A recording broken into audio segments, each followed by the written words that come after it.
கர்த்தருடைய பரிசுத்த நாமத்திற்கு மகிமை உண்டாவதாக.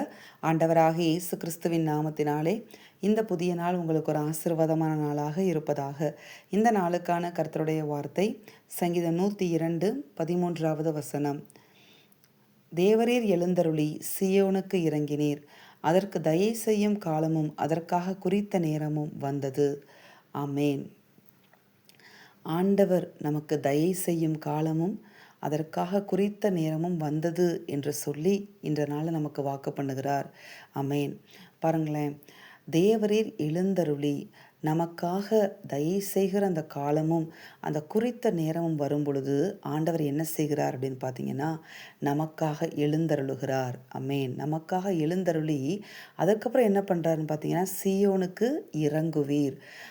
நம்ம தான் அவர் விரும்பி தெரிந்து கொண்ட சீயோனாய் இருக்கிறோம். சீயோனை குறித்து என்ன எழுதப்பட்டிருக்கிறது? சங்கீதம் 132 கர்த்தர் என்ன செய்தாராம்? சீயோனை தம்முடைய வாசஸ்தலமாகும்படி விரும்பினாராம். விரும்பி என்ன செய்தாராம்? கர்த்தர் சீயோனை தெரிந்து கொண்டு அது தமக்கு வாசஸ்தலமாகும்படி விரும்பினார் என்று எழுதப்பட்டிருக்கிறது. நாம் தான் அவரால் விரும்பி தெரிந்து கொள்ளப்பட்ட சீயோனாய் இருக்கிறோம். அப்படிப்பட்ட நமக்கு இறங்குவதற்காக தேவன் அவர் குறித்த அந்த நேரமும் அவர் தயை செய்யும் காலமும் வரும் பொழுது சடுதியாய் தேவன் என்ன செய்கிறார் அப்படின்னு பார்த்தீங்கன்னா, அவருடைய பிள்ளைகளுக்காக உங்களுக்காகவும் எனக்காகவும் எழுந்தருளுகிறார். அமேன். அது வரைக்கும் அந்த குறித்த நேரம் வருகிற வரைக்கும் தான் ஆண்டவர் அமைதியாக இருக்கிறது போல அவங்க வாழ்க்கையில் தெரியும். அமேன். ஆனால் அதுக்கப்புறம் என்ன செய்ய மாட்டார்? அமைதியாக இருந்து கொண்டு இருக்க மாட்டார். அமேன்.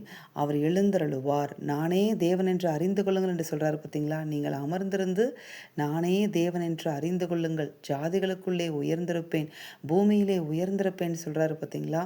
கர்த்தர் நமக்காக எழுந்தருளுவார். கர்த்தர் உங்களுக்காக எழுந்தருளி என்ன செய்வார் அப்படின்னு பார்த்தீங்கன்னா, அவர் உயர்ந்தருளுவார், ஜாதிகளுக்குள்ளே உயர்ந்திருப்பார், பூமியிலே உயர்ந்திருப்பார். அப்படிப்பட்ட ஒரு பெரிய காரியங்களை காத்திருக்கிற நமக்காக கர்த்தர் என்ன செய்ய போகிறார்? செய்ய போகிறார். இது எப்பாண்டவரே நடக்கும், அதற்காக தானே நான் காத்து கொண்டிருக்கிறேன் அப்படின்னு சொல்கிறதுக்காக தான் கர்த்தர் இன்றைக்கு சொல்லுகிறார். பயப்பட வேண்டாம், கலங்க வேண்டாம். இனியும் ஆண்டவர் கிரியை செய்வதற்கு தாமதித்து விடுவாரோ, இன்னும் அதிக நாட்கள் வெயிட் பண்ணணுமோ அப்படின்னு சொல்லி கலங்காதீங்க. கர்த்தர் இந்த நாள் அதுக்கு தான் தீவிரமாய் இந்த வார்த்தையை கொண்டு வந்திருக்கிறார். தீவிரமாய் வார்த்தையை கொண்டு வந்த ஆண்டவர் தீவிரமாய் அவர் கொடுத்த வார்த்தைகளை உங்கள் வாழ்க்கையில் அப்படியே நிறைவேற்றுவார். அதற்கு தான் ஆண்டவர் சொல்லுகிறார், இனி தாமதிக்க மாட்டேன், அதற்கு தயை செய்யும் காலம் வந்துவிட்டது. அதாவது உங்களுக்கு கர்த்தர் தயை செய்யும் காலமும் உங்களுக்காக கர்த்தர் குறித்திருக்கிற அவருடைய நேரமும் உங்கள் வாழ்க்கையில் வந்துவிட்டது என்று சொல்லி ஆண்டவர் இன்றைக்கு தீர்க்க தரிசனமாய் உங்களுக்கோடு பேசி கொண்டிருக்கிறார். இந்த வார்த்தையை அப்படியே விசுவாசிக்கும் பொழுது கர்த்தர் உங்கள் வாழ்க்கையில் எழுந்தருளுகிறத நீங்கள் பார்ப்பீங்க. இதுவரைக்கும் ஒருவேளை ஆண்டவர் அமைதியாக இருந்தது போல உங்கள் வாழ்க்கையில் உங்களுக்கு தோன்றி இருக்கலாம். ஆனால் இனிமேல் கர்த்தர் உங்கள் வாழ்க்கையில் எழுந்தருளுகிறதை நீங்கள் பார்ப்பீங்க.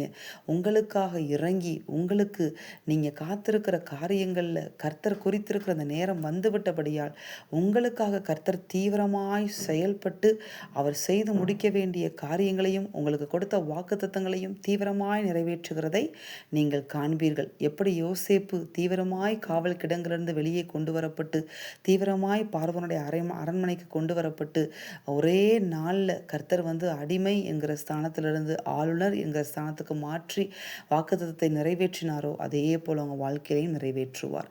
நாம் ஜெபிப்போமா? எங்கள் அன்பின் பரலோக பிதாவை நீர் கொடுத்த அந்த வார்த்தைகளுக்காய் உமக்கு நன்றி.